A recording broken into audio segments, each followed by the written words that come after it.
What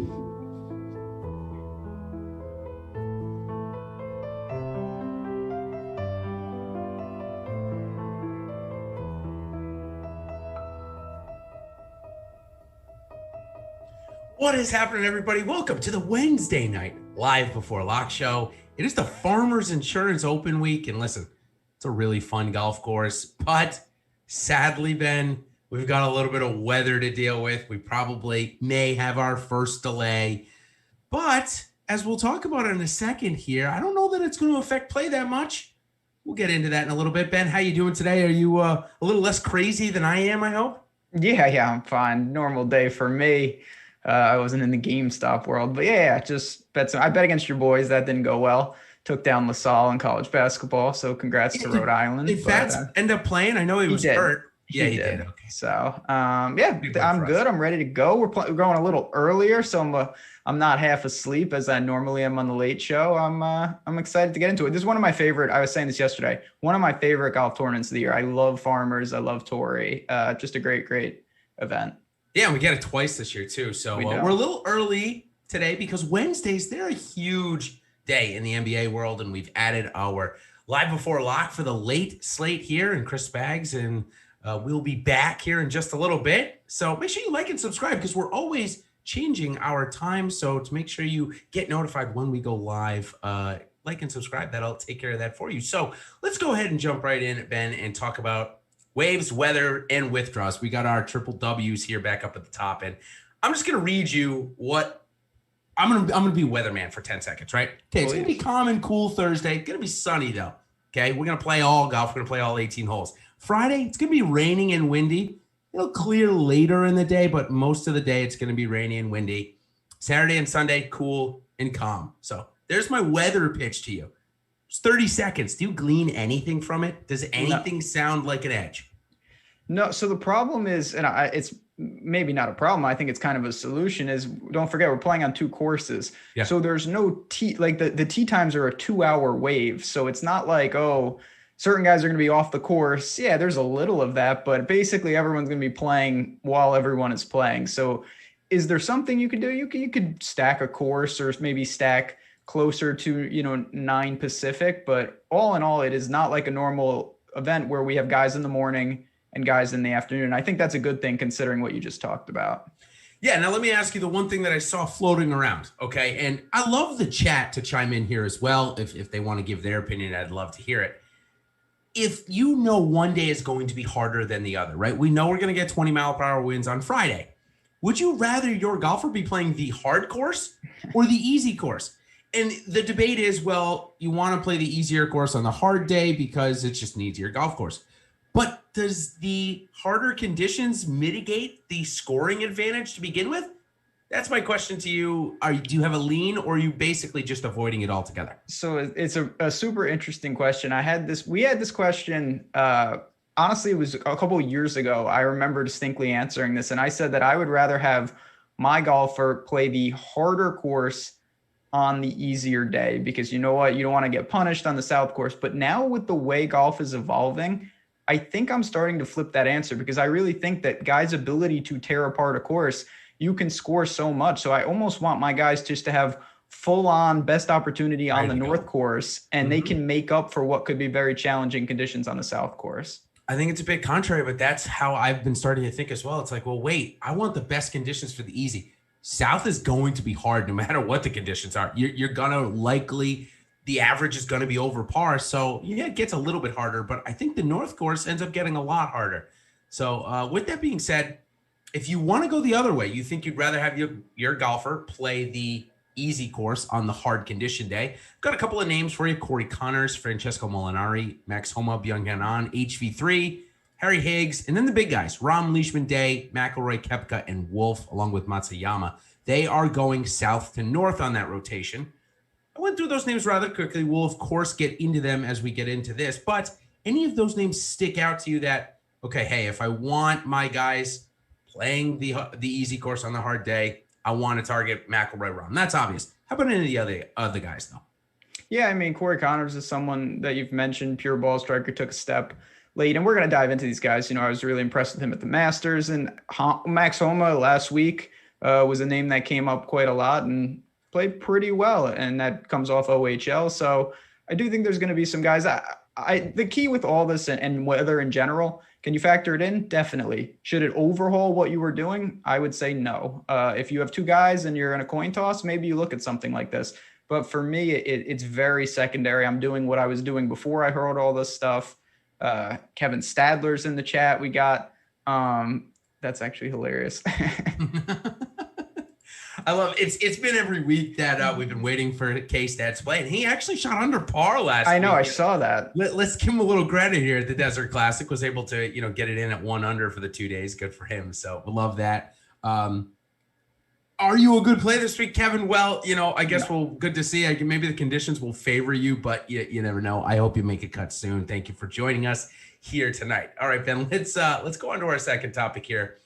And this is a little different for this, but because maybe we're a little bit time crunched here, I'm going to maybe condense how we talk about the guys a little bit. So I want to know your top end fade. We've got a couple of guys that are certainly going to be chalky. We can't play everybody. Even if we're playing 150 lineups, we can't play Xander and Rahm and Rory all above the field, right? So who is the guy that you end up fading the most? I'm going to assume it's the same guy I am, but I'm going to let you answer first. Yeah, it's obviously Xander. Yep. And it's just a product. Listen, it's probably fair to say that I'm a noted Xander hater, but what I think, I just would like to clarify that it's that I think that he's worse than everybody else does. It's not that I hate his game or I don't think he's good, but if everyone else thinks he's worthy of being 30% owned in this field, well, I can't get over it because I don't. And so you look at him now, he's got an interesting situation. He's a local guy. He has struggled mightily in this tournament, but I think his game actually lines up pretty well for what he should, the skill set you need for Torrey, particularly the South course. It's not to say I don't like him, but I like Rory and Rahm a lot more. So when I pay up, I will go all the way up. Yeah, I think I'm pretty much in agreement with you. Here's the thing I read about Xander. He said that normally I've been coming here to this course and I'm sick. Randomly, he said that. I don't know what that means. Sick. And it's because this time of the year, San Diego tends to be the coldest that it is all year. And he ends up getting sick and is feeling under the weather. Well, guess what? It's going to be 60 and 50 and rainy. If he's going to get sick at this weather, it's going to happen again for him. So again, I talked about this a lot. If you don't want to believe in ownership as the only reason to fade a golfer, sometimes you have to come up with one. This is the one I'm coming up with. I read what he said today. He said he's feeling healthy, but he also said he's got to stay warm on the golf course, and that will be a little difficult the next couple of days for sure, especially on Friday when it's rainy and it's windy. So looks like we're in agreement there. Let's see if we're in agreement on the other guys. If I could only fit in one of Rory and Rahm, I went to Rory. I think if there's anyone to buck this Abu Dhabi doesn't play well trend, it's one of, if not the best player in the world. Yeah, I mean, there's no bad decision between those two. It would be Rory for me. He's a little cheaper. He did play. Now, Rahm was adamant that he could have played last week. He just decided not to push his back. I don't worry about that. I don't even factor that in, to be honest. He loves this course. He's going to be ready. But Rory also loves it. These guys are built for this type of test. So if I could only take one, give me the $300 discount and maybe the slight ownership discount as well. Yeah, I think maybe slight. Now, maybe the guy that we haven't talked about, and maybe it's the other reason why I'm ending up fading Xander, is that Tony Finau, 10,700. Obviously, that's why he's coming in at 8% owned. But my thought is if you ignore the price tag and just look at ownership, wouldn't you want Tony Finau coming in the form that he's got both on the course and recently? Oh, there's no doubt. I mean, he's got a absolutely lethal combination. He's been fantastic. If you throw out that he doesn't win, obviously, up to his talent, he's doing everything else. He's playing amazing. He absolutely dominates here. 3 top 6 finishes in the last 4 years, and the other was a 13th. I mean, he has everything that you want. Besides, obviously, his win equity doesn't seem like it's up to par with the rest of this top range. So it's really a question. If you don't think the rest of this range plays well, if that's your stance, you can afford to hope Tony Finau comes in 5th, and maybe that's optimal. The problem is if he has a great performance and Rahm wins or Rory wins, you're looking at a weird build where you either have him with one of them or you're in big, big trouble. Absolutely. Now, the other golfer above 10,000. Another reason why I'm fading Xander is Patrick Reed is sitting right there. And if there's any golfer that I feel more comfortable with playing in the wind than any other, it's Patrick Reed. Now, granted, 10,100. But Ben, you just mentioned Tony Finau's good history here. Patrick Reed's got pretty good himself. Yeah, I mean, Reed's just different. So you look at what you need prototypically. You want to drive the ball long here. You can be aggressive, or you can be Brandt Snedeker, who does the opposite of all that. And Reed is more in that range. He's a very crafty scrambler. He can get hot with the putter. He's a little erratic off the tee, which is not a bad thing. We've seen Leishman do that. Day has done it here. So he's the biggest worry for me is he's just not playing that well. He collapsed last week, and he didn't look good to start the season. He can flip it. But I would say of these guys up top, he's probably the one that's going to garner maybe the least ownership for the field. Yeah, pretty much in agreement there. So now when we go down to this next little leveraged, this next value section, I think there's an opportunity to get a couple of guys at good leverage here.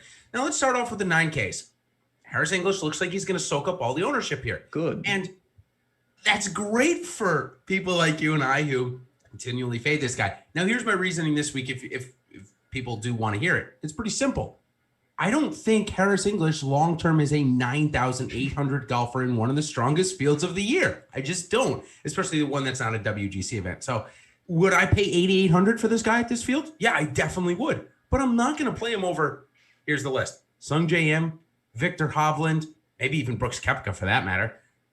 I mean, Scotty Scheffler, I know he's coming off a bad week. How about Matt Wolff? I mean, I just can't, I can't get around playing Harris English over those guys. Yeah, I mean, I've lost all credibility with this guy. He's probably not a $9,800. He's probably a 12K golfer the way he's just dominating. But yeah, I'm not going to play a chalky Harris English at a premium tag. He's either a very balanced first man in or he's a somewhat aggressive second man in. That's not going to work for me. I would much rather take a shot with you have the three young guns all in the 9K range, Hovland, Wolff, and Scheffler. You have Decky, who's striking it with his irons as good as he always is. Putter's an issue, as we know. You've got Sanjay playing consistent. Brooks is a wild card. I would go to those guys a lot more often for various reasons, as I kind of just stated.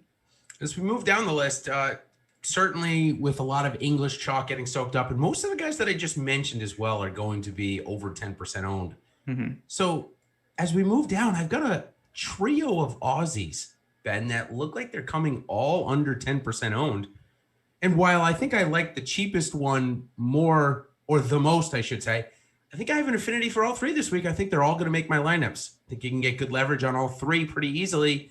And I think that Adam Scott, I think the T41 at the Sony Open is a little misleading. I think he played better than that. And I don't think the course was a great fit for him.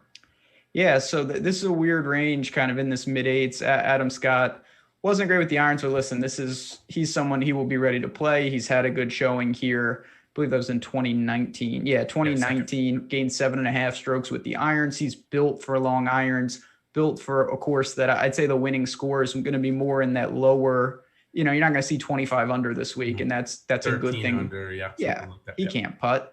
All right, so you said three Aussies. Yeah, so J-Dag and Cameron Smith. Okay. Oh, so what about Leishman, the defending champ? No dice? I should have said a quadruple of them. Okay, I was going to say, who got squeezed? Yeah, got to force him. Yeah, Leishman got squeezed here. Sorry. And now Cam Davis would make it a 5x5 because he's playing fantastic. The Aussies That's true. Yeah, I forgot about him. It is pretty crazy. I think for me, we'll go to the Aussies a little bit. Scott and Day are the two if I had to pick two. I kind of like where their game translates. Day's already won here. He can be aggressive off the tee and spray a little bit. He's a world-class putter. Who knows if he's healthy? I have no idea, but I don't really care about that. I'll roll the dice. So my thing about Cameron Davis is that guy. He played super well last week, obviously. That's the obvious statement. But when I got a golfer that's $100 cheaper that I've played when he won a major, finally seems like maybe he's past his injuries. I can't play Cameron Davis at 7,900 when I could use Molinari, but I meant Gary Woodland, obviously, here, who also has good course history. So I just can't do it as good as Cameron Davis is playing.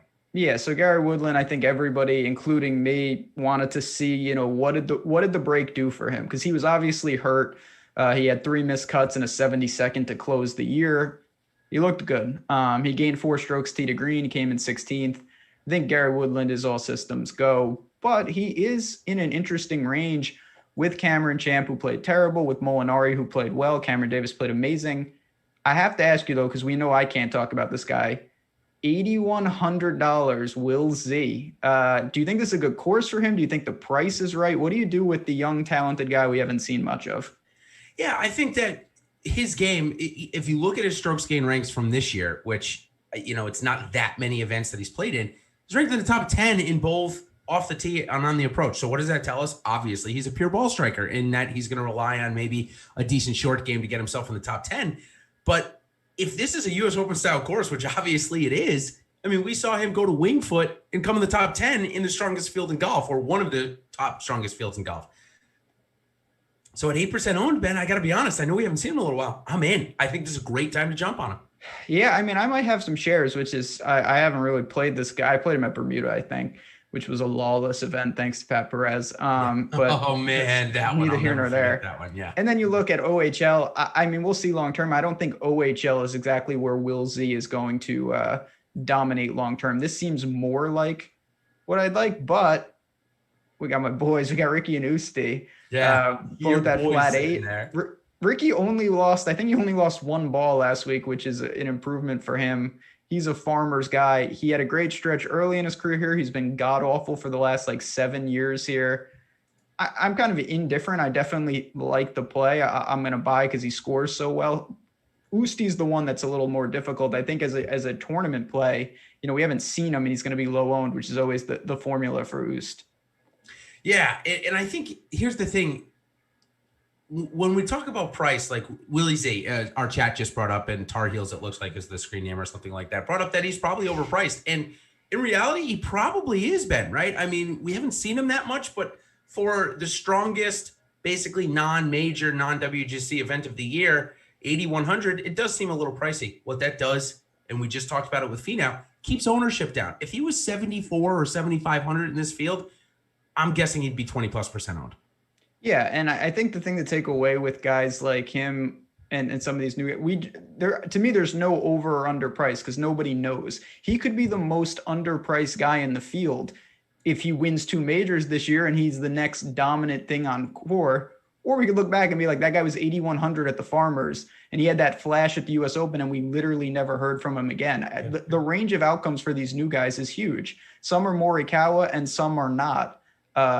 And we're going to see with Will Z. He looks more like he's going to be here to stay, but we just don't know. And I'm willing to pay for that in certain spots. Yeah. Now, are you willing to pay for a guy that really is inconsistent with his irons, but this year has had a very good driver and very good putter? It's Billy Horschel.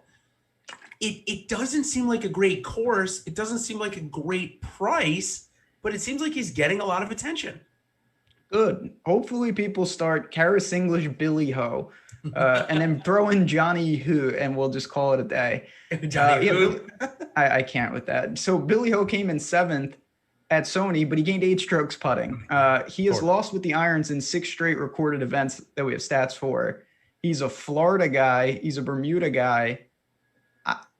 I really don't see it. I'm not saying that, oh my God, Billy Ho's a terrible play here. He makes the cut very often at Farmers. He plays every year. I just think that when you're talking about, do you like him more than Adam Scott? Do you like him more than Ricky? Do you like him more than even Gary Woodland? To me, it's a distinct no. Yeah. Now, how about your nemesis? Which one? Francesco Molinari. Let's talk about him for 20 seconds. Were you impressed enough last week where you're gonna play him at 7,800, or is it still a total fade for you? No, I was. It was good to see he gained across the board all 4, and he had been riding some bad form. I just don't know if Farmers is exactly even when he's at the height of his powers. I don't know if Farmers is exactly the formula. Now he's used to being outdriven. He can lean on long irons. I just don't think I really see it. And I do want to get shares of Woodland. I would rather take a blind stab at Champ, who I think can flip a switch at any time, even though he's absolutely awful last week. Yeah, and I'll touch on that real quickly, but just to finish on Molinari, 2 missed cuts and 2 made cuts here with a 45th and 14th. So it's not like we can get excited like Gary Woodland, who before the missed cut last year had 3, 4, 5 top 20s since 2014. So totally agree there. Now, The other one you mentioned, Cameron Champ. So I talked about this on the Monday show with Jeff Ulrich at Fantasy Grind on Twitter. So if you've already heard it, I apologize. I don't mean to repeat. I'll talk quickly. But basically, Champ was a couple under, heading to the par 5, laid up 130 yards out on the Nicklaus course, hit the flag, spun back in the water, and made triple. From there, he didn't care. It was a scoring event. You make triple, you're probably out of it. And obviously, Champ took that route. Looked good before that. Looked like he didn't care after. So I'm basically throwing it out is what I meant to say. I'll play him a little bit above the field this week because I think a lot of people were burned at about 15% owned, 8,900 last week. So I think Champ is in a good bounce back spot. Go ahead. There's just going to be ebbs and flows with all these, like these younger guys. They're really volatile. Matthew Wolff is the perfect example. He was not great last week. He come out and absolutely dominate. I wouldn't be even remotely surprised. He has that gear. You're just not going to find these guys that are, I think Tony Finau is the other model. He's going to rip off a lot of made cuts, but maybe sacrifices a little win equity for stability. They're sliding scales. I'd say someone like Champ is on the other side of that spectrum. Yeah. And again, you never know what can happen. If that doesn't hit the flag, goes by the hole, spins back to a couple feet, and he taps in for birdie to get to 3 under instead of 2 over, we have no idea where this is going to be. So, thanks, Groomer Town, for the Benny the Owl shout out. Ben, we always I don't know. Your boys in for Colorado State's got a real good backcourt. I'll just say that much. They can play. There's a little college basketball here for you on our Live Before Lock Wednesday night. And that's a great way to tell you everybody about all of the sports we have going on here at Awesemo and Awesemo Plus. Now, you can get every single piece of premium content that we have to offer for just $29.95 for the Awesemo Plus weekly pass. This includes full access to all the premium content tools on Awesemo.com, including player projections, ownership projections, our premium Slack channel, so much more. But listen, if you're just looking to join Ben and I, and of course, Alex, Jeff, and the whole team on the PGA side, then sign up for our weekly PGA package starting at just $8.95. Stop guessing, start winning, and join Awesemo Plus today. So let's go into our fun little thing here where we go play Make the Cut. A couple of guys we already talked about. Woodland, Molinari, let's start off with them. I think Woodland gets through. I think Molinari does get through, but doesn't make any noise. I'm basically in line with that. I will say it's a pretty tough cut. It's a full field, so you're going to see some names not make it. That's for sure. Torrey South can destroy people. Is Ryan Palmer one of those names? I hope. But I don't know. He's playing pretty well. I think the bigger problem I have with Ryan Palmer is just that he's 8,400. You're not even talking about made cuts in that area for the most part. You got to kind of do something. I think I would pass on him this week. And Jack asked us about a golfer that we're going to get to in a second here. So Mr. Salters, just hold on to your question here for a couple of minutes. I promise to get to you. Doc Redman and Matt Jones, we'll get to them as well. But before we do, does Louis Oosthuizen and Ricky Fowler easily slide through the weekend, or does Ricky drive home to his bed? I mean, he lives in Jupiter now, but you still live in San Diego. Yeah, I mean, easily, there's no such thing. Even if Ricky is like 7 clear, it's 4 holes left. Yeah, the guy, I've never seen someone lose balls like that, but I do think that they both get through. I think this is a pretty important week for Ricky. He struck it fantastic last week, and if he's making strides and the putter comes along, maybe we see something here. You know, he's going to have to do it, or he's really going to start trending down even more than he already is. Okay, let's see. I got plenty of names on this list. Let me pull it back up here. Okay. Cam Davis, do you think he goes 2 for 2 and just continues the good form, or is he going to go back? So Cam Davis is playing fantastic. I think this is a pretty dicey spot, to be honest, though. I want to see what he does. If he can keep the irons and putting combo, he's going to be fine, of course. The 1 week link, though, around the green, and here you may have to scramble quite a bit, especially if you're not as crisp. I could see him getting into trouble here, actually. So despite coming off a great week, a little skeptical of Cam Davis. Okay. I think I am too. I think that there's a little bit of regression maybe just this week. So I think he missed the cut.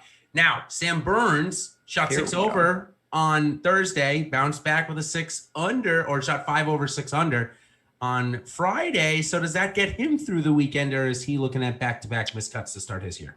Yeah, he a friend of the show in chat, Craig, just mentioned him, and he's one of those guys. It was really bad, but he showed flashes within those 36 holes. He's got the game, particularly off the tee, to hang here no problem. I think he's a really nice buyback spot. So I'm going to go right back to him.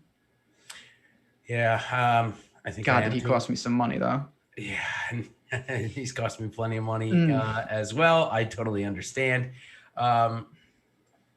He was in my $500 lineup that had seen Kim. Yeah, I get it. I totally get it. I am going to go back to him. I think it's an okay spot. Plus, he drew me back in with that Friday round. Now, how about a guy that, again, put himself in a position to win going into Sunday? And I'm not talking about Finau. I'm talking about Grillo, your boy. We're going to go for our boys section of the telecast here tonight. So we'll start with Grillo.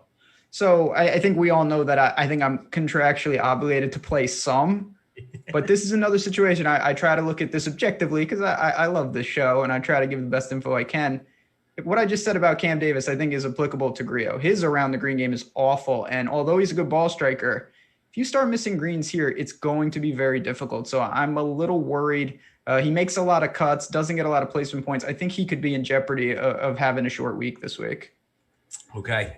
Interesting. Before we get to my guy, I do think Grillo could be in a little bit of jeopardy this week, but if the ball striking remains constant, I think he could slide through, but I think maybe we're seeing like 50th or something. So Groomertown asked us a question, Ben, that we basically talked about in the front of the show, and you and I actually are leaning toward what Groomertown is suggesting, that we'd rather our golfers play the easy course with the best conditions because that to take advantage of, if I'm reading his question correctly. So I don't know that we can answer it a different way, right? No, I think the way golf is going a little bit, I think that you're more apt to really go low in the best conditions on the north and hold it together in even tougher conditions on the south than trying to battle the south in ideal conditions. Maybe that's wrong. I don't think it's a huge edge either way, but I have changed my thinking on that. Chad just mentioned a guy that was probably the saltiest top 5 or 10 that's happened to me in a while. It was Doug Gim last week, right, Ben? We talked about how we're maybe a week early on some guys. Yeah. Clearly a week early on Doug Gim, as I wanted him at Sony. He gave it to me there. But this is the course that he kind of broke through a little bit onto the scene. Had a chance late on Sunday. I think he was in the final 2 groups or something like that. Something similar. Maybe it was on Saturday, but still had a good chance going into the weekend here. So are you going to go right back to him this week, and does he make it through the weekend, or is he in the Cam Davis bubble of maybe a little regression? I mean, there's definitely some regression considering he was in the mix a little bit, but I think we've said this, and I'm a broken record, but I'm going to say it once again to drive it home. He missed the cut at Sony, and a lot of people liked him there. If you hung on, you got paid off last week. And some of my best lineups did have Doug Gim. With these guys, particularly the young guys, you got to kind of, I think it's a macro buy. You can't just pick and choose. You got to buy him for like 3 weeks and see what you get. Doug Gim is one of those guys. I will have shares just because I want to see exactly where his game is at, and he's showing flashes. Now, will you have shares of this next golfer is a big question in my eyes, because I think we're getting to a price that he might actually make a little bit of sense. And yes, now I am talking about Jordan Spieth. We know that he's going to be playing from the rough. And if there's any golf tournament in which playing from the rough doesn't matter, it's probably this one because everybody else is. At 7,600, what do we need out of him? A top 25? Can he get us a top 25 this week? Can he get us to the weekend? 2 questions for you. Well, first, I just want to say, give you guys a peek behind the glass. You make a great run sheet. I look at this run sheet. Spieth is on here 3 times. So it just shows where your head is at. He is choice M, N, N, O in this alphabetical make the cut segment. So I know you're rooting for him. I couldn't think of a worse course for Jordan Spieth, to be honest. I worry. Let me backtrack just quickly. Yeah. If he goes with the Jason Day route, is what I said, where you can spray and get away with it, and you can be a wizard around the greens, kind of like he used to do, I guess I see it. The problem is I feel like his game has kind of changed a little bit. Now he's so bad off the tee that it's just, he's not long either, and it's just a disaster. I don't know if he can work out of trouble here. I have no interest. Do you have interest? That's much more important because obviously this is your guy. Yeah. Most NBA and NFL players and NHL players, they got to sign a contract, and those contracts are stipulations. Well, my contract stipulates that I have to play at least 10% of Jordan Spieth each and every week. So I'll at least have that. Again, I'm looking for him to get me to the weekend here. Am I going to buy into the story about Butch Harmon coming in for a day consultation for Spieth? I mean, could it help? Sure. We know that he needed a change. Maybe that was the change he needed. I don't know. It's not like I want to wait and see, because if we get a missed cut this week, he'll just be 7,200 next time, which I'll play him again. So for me, it's not really like an overweight. I'm not going 40%. I'm going to go 10% probably. I'll be 2x the field there, and I'm totally fine with that. So for Mr. Salters, who asked, when should he stop playing Spieth? Well, probably 2.5 years ago, but I haven't been able to do it, so I don't feel bad if you haven't been able to. I've been chasing that fourth major or fifth major, whatever it is, for 2.5 years. So, all right, let's move past M, N, and O on my sheet here, because they are all the same golfer. And if you do like to watch, here's the thing. We don't talk about PGA Tour live groups, but if you like to watch two golfers absolutely slap it around the golf course, Phil Mickelson and Jordan Spieth are in the same group the first 2 days, and they are on television, and they get to drag Xander Schauffele down with them. So, Ben, listen to this. I mean, that could work out for our fade pretty well. Yeah, maybe that group will torpedo itself. That'd be lovely. There's nothing more. People know me. I like to bet unders. I like to watch carnage. So I'll be rooting. I love to root against a group on PGA Tour Live. So that'll be it. Maybe we got that going for me. All right, Carlos Ortiz, the next guy on my list, but there's one after him that is 17 for 17 in making cuts here. And there's only one golfer in the field that can be that, and it's Charles Howell, the ATM machine. Yeah. Is he going to be 18 of 18, or does it finally end? No, he probably will. I mean, he does this, Sony. The guy just makes cuts. He makes his money here. He gets inside. He accumulates his FedEx Cup points here. It's kind of what he does. He's a great cash play. I expect people to do that. No interest in Carlos Ortiz. I don't hate the play. It's just a product of Ben-An, Homa, other guys in the same range. Let's talk about Ben-An. Okay. Good week last week. Tied for 8th. Seems like it would be a decent course because he really is good tee to green. He's not just good with his irons. He's very good around the green as well. We all know that even you might be a better putter than him. Maybe that's a tit of a stretch. Maybe. Who knows? It's really bad, though. But it looked okay last week. So is Ben-An going to see the weekend? I think so. He is the rare combination. Typically, when you're a bad putter, you're a bad around the green player. He's a great around the green player. So he has the ability on these par fives and even long par fours to get up and down by giving himself a very short putt that hopefully he can make. I think that he is a good spot. He was just underpriced last week, a little more reasonable here. I still think it's worth going to, though. The other guy that had a shot on Sunday, but had the worst Sunday of all the leaders, was Max Homa.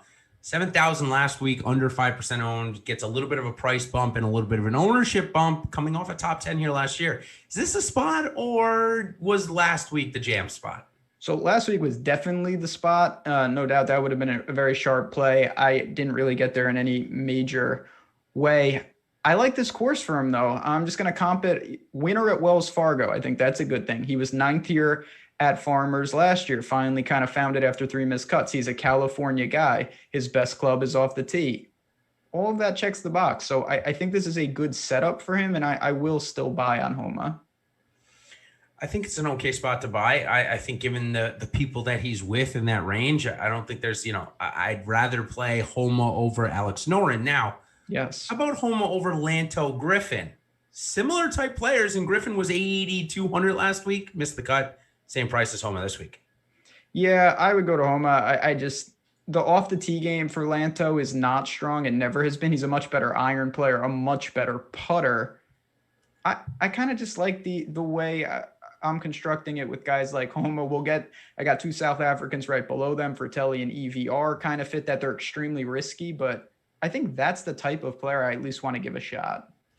So you mentioned off the tee, and one guy that has taken the Bryson DeChambeau route, he talked about it at the Masters, probably I know he has a win, but his career best finish other than that win, and it is Dylan Fratelli. Missed the cut at the RSM, not really a great course maybe, but I think this one, if he has turned himself into, listen, I'm just going to pound the ball off the tee, swing as hard as I can, drive it as far as I can, we like that at this course, right? Oh, we certainly do. And obviously some of the many tools premium that we have that Alex and the team have put, which is why you should get involved. I'll give you a little sneak peek. For Telly projecting only for a couple % of ownership. that is when you want to go to him. He's a volatile player. He can get hot with the putter. He can get hot with the driver. He's South African. You know what goes on. Just an obscene country with Louis leading the charge and Charles. I think he's worth the shot if you're playing a lot of tournament lineups for sure. Incredibly volatile, Eric Van Rooyen. That guy intraday. This guy's scorecard looks like AMC stock chart at this point, man. What do we do with him?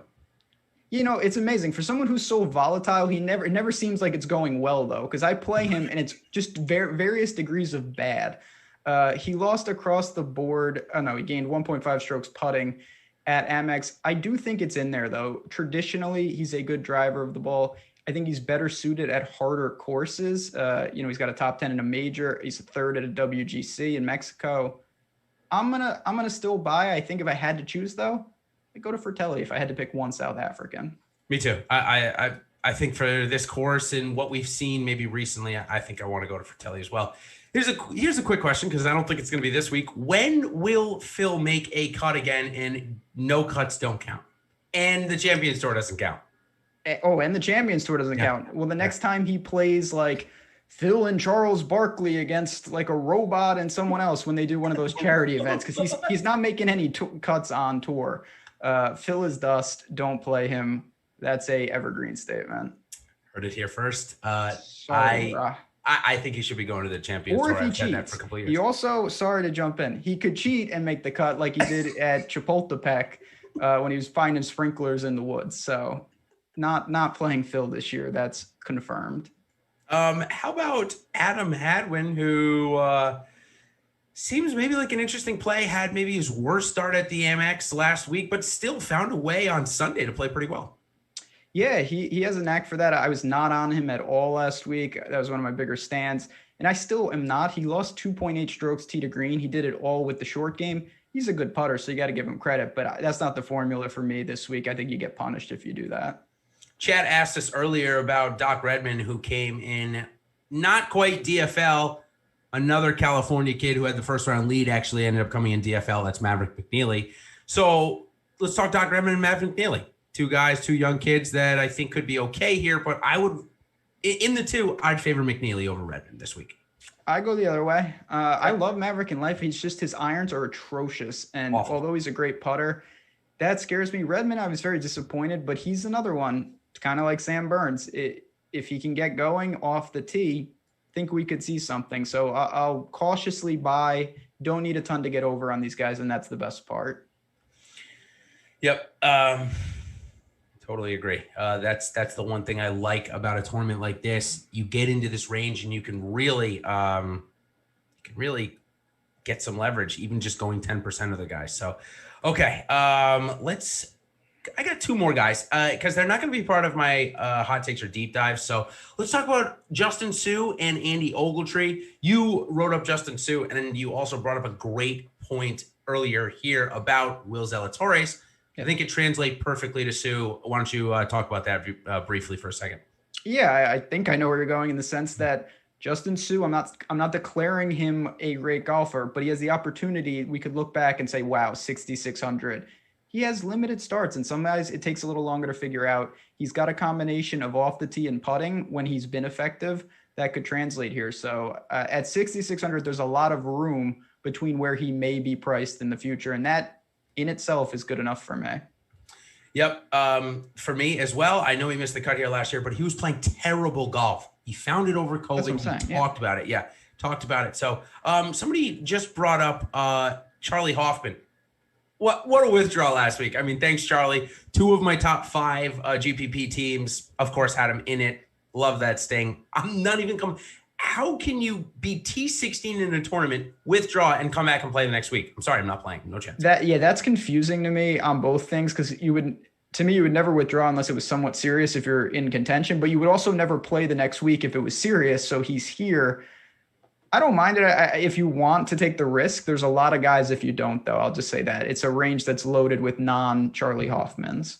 Yeah, and Groomertown asked us where Sahith Theegala is right now. He tried to Monday qualify into this and did not make it. So it's just he's grinding. Maybe we'll see him again here soon enough on the tour. All right, let's go into our deep dives here, and then we'll get to our one and done and hot takes, as we've got of course, some basketball shows coming up after us. So we're going to make sure we're out of here on time. But before we do, I think it's a great time. Actually, no, I'm going to save that one for next. I got something on the docket for that. So let's just go right into our deep dives. And this week, okay, if we're looking again, this guy made the cut last week, so at least that's a step in the right direction. 6,300, Will Gordon. Are you interested in this week? Last week we talked and we're like, yeah, maybe we'll play him a little bit. I think for me, again, he's probably like a 5 or a 10%er. Thought I'd bring him up because he is one of the guys that I'm playing under 6,500 this week. So if you're in a jam, I think you could go down that low because there's actual useful people up top to get to. Yeah, I don't really. I would probably rather find a couple $100 and hang in the sixes. I do want to ask you about Andy Ogletree because let's talk about him. He's, a Georgia Tech kid, obviously very talented. We've seen him here and there, missed the cut at the Open, but the U.S. Open's the U.S. Open, made the cut at the Masters. What do you make of him? Is he in the player pool for you? He's in the player pool. Here's what I'm a bit nervous about, though. Mayakoba, granted, it's a much different setup, obviously, than this golf course, right? I think we can agree there. But his driving accuracy was terrible. And I'm just a little bit nervous about that. I mean, he hit 48% of his fairways over the 4 days. If he hits 48% of the fairways here this weekend, I think it's going to be a struggle to make the cut because from what we've seen, he's not that long of a hitter. He really seems like he does it more on and around the greens with a decent iron game. Seems like off the tee is kind of the worst part of his game. So it makes me worry a bit here, but obviously making the cut at Augusta. The thing about Augusta though, Ben, is there's no rough there. There's true. 3.5 inch rough here. That's going to be wet. It's going to be hard to hit out of. Yeah. I mean, I'm not really there. I would rather take a shot with someone I have a better feel on, or take Justin Suh, who even him I have a better feel on. I have no idea about Ogletree. I wouldn't fault anyone for going to a guy because you're flying blind, and I believe in that formula very strongly, but not for me this week. Yeah, our premium Slack channel just brought up a good question, and appreciate the question in there. Talking about HV3, and of course, if you're interested in the allocations that I'm going to be playing all of the players this week, check out my Winning Element article. Now, free here this week for anybody to go and read. And they asked me about my allocation to Harold Varner III. And course history here hasn't been good. And I think that's probably attributed to this being most of the time his first stop playing. But I think we saw a little bit of a turn of the corner in him. And it was not too long ago where he was, 7,800, 8,000 and 20% owned. It's going to be about 1 to 2% owned. So I'm probably going to end up in that 8 to 10% range and have 4X. I think he's a good enough golfer. And in this range, once you get below the Benny on, I don't think there's many guys. We just mentioned Justin Suh. Wyndham Clark would be my other deep dive. Your hot take from last week. He had one bad round with his irons, Ben. The other 3 he gained. So I'm ready to go back to Wyndham Clark and also Harold Varner. Yeah, HV3, we haven't seen him. I think that's actually a positive because it's going to suppress ownership to the max. Wasn't great at the end of last year. He hasn't been good at Farmers, but I think he has the skill set to be just fine. I do want to ask you, we got a couple minutes left. Yeah. Don't worry, we're going to get to hot takes, and we will talk one and done in a second. What are you doing with Johnny Hu? Because he is a polarizing name. He's going to be popular. The guy's making cuts. He seems like he's going to bankrupt me because I haven't played him once here. Are you playing him? 5 straight made cuts. He's playing out of that major medical category that, we've seen some of these guys. He don't seem hurt to me. Yeah, no, he definitely doesn't seem hurt. Neither did James Hahn. Chris Kirk, obviously, we knew he wasn't hurt. He was dealing with something else. Oh, man. It's a tough one for me, Ben, because I don't want to get caught in another Harris English, Jason Kokrak situation where I don't play him because he wasn't good, all of a sudden is good, and I think he's not going to be good. So it's a tough one for me. It looks like he's going to be, 12 to 15%, somewhere in that range. Maybe 5%. I don't know. It's really tough for me to get to, even talking about it here. I see that he's got an 8th place finish here 4 years ago, a couple 45th place finishes. I guess if I was playing a cash lineup, I'd probably put him in it, but I don't know. The GPP, I'd rather try and get leverage elsewhere. Yeah, there's no way I get over, that's for sure. I may have him in the pool, but first of all, isn't good. He's the direct opposite of Andy Ogletree and Justin Suh and those guys. We know who John Hu is. He's a grinder on tour. He's got some talent, of course, to be here and sustain, but he's not suddenly like, I don't think he's had a transformation. I kind of have a pretty good grasp on where he won at Mayakoba.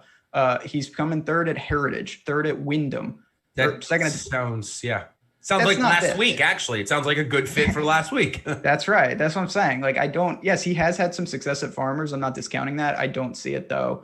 I'll let other people chase. There's too many good tournament plays down here. Guys like Varner, who much more likely to miss the cut, but if they don't miss the cut, I think their win equity, their top 5 equity is much bigger. Yep. Agree there. Okay. Let's go into our one and dones, and I can assure the fans here that are in listening to us, which thank you again. Make sure you like and subscribe. I see a couple of people in here. We got a good little chat going. See, we're only at 52 likes. Let's try and bump that up just a little bit here for us. Let's get it moving. Josh Engelman would be so mad at me if he saw that right now. So I got to make sure that we get that in there. But we have been 2 for 2 in picking the same guy, and we don't coerce before. I check out your article, of course, free each and every week that you put out. One and done. It's a really fun format. We picked the same guy twice, and I think we're picking the same guy again this week. We've gotten a top 5. We've got a top 7, Ben, and Tony Finau looks like he's going to give us a top 10 here this week, but he's probably going to be a relatively chalky pick.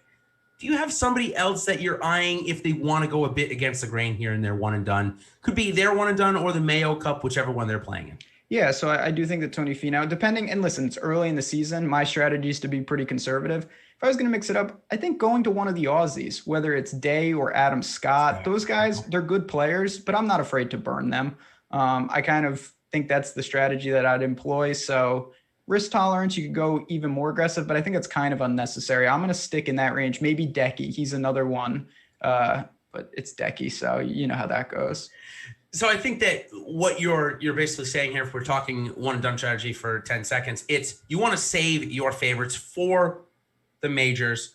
In a situation like this, using Adam Scott, where maybe you don't think he's going to win a major this year, probably is a good spot for him. So agreed. Tony Finau would be my top pick. Adam Scott, number 2 for me. Totally in agreement there. Hideki would be number 3 if you guys do alternate stuff like that. So, okay, now let's go for our hot takes. Here we go. But before we do, I'm going to let everybody know about Odd Shopper, of course, because you can't make a bet without shopping for the best odds first, right? Betting lines change by the minute and can vary greatly depending on the book you are using. That's why it's important to use the Awesemo Odd Shopper tool to find the best line available on the golfer you are betting. And of course, find the edge that you need to beat the house. Head on over to oddshopper.awesemo.com where you can compile the best bets available for every game updated in real time. Sign up for free today to track your bet. So I have a 2-parter because I thought that the first one wasn't good enough. It was an 8-1 payout.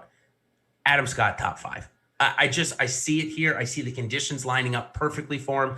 And I'm going to back that up since it's not too hot takey with combined. So I'm only going to get full credit here if they both do it. Willie Z, top 10. Willie Z, top 10. Okay, well, I'm going to Odd Shopper. I'm about to really disgrace myself here. One of my favorite things is you can search right by the player and pull up his odds. Boom. This should give me an error message because no one in their right mind would be searching for this guy, but it works. That's why the tool is great. I do think that if I had to punt, I liked Wyndham Clark last week, and I still like him this week. Yeah, I was going to say, can we do that again? I definitely think he's in play, but Kyle Stanley. Oh, boy. For a top 10 is sitting at 12-1. And to me, that's a pretty appealing price. He's gained in 3 straight with the irons. He gained 2 strokes with the irons last week, 32nd at Amex. He's got the length to do it here. He loves long par 4s, and that's what you have to deal with at South Course. Kyle Stanley's going to get in the mix. Low owned, my favorite flyer of the week. And that's how we're going to roll this one out of here. So yeah, I was just about to say this was an absolute. That's a drop the mic moment because most likely bad things are going to happen. But as always, chat, really appreciate you guys. We are marching towards that 50,000 subs. I cannot wait till we get there and we do some exciting things. But if you have any questions, you hit us up in Twitter. Get in the premium Slack as always, and stay tuned. Late night NBA, a lot of edge there in these late slates. So we have you covered there. We're going to bounce on out of here and pass it over to the NBA crew. Good luck this week. We'll see you next week, next Wednesday.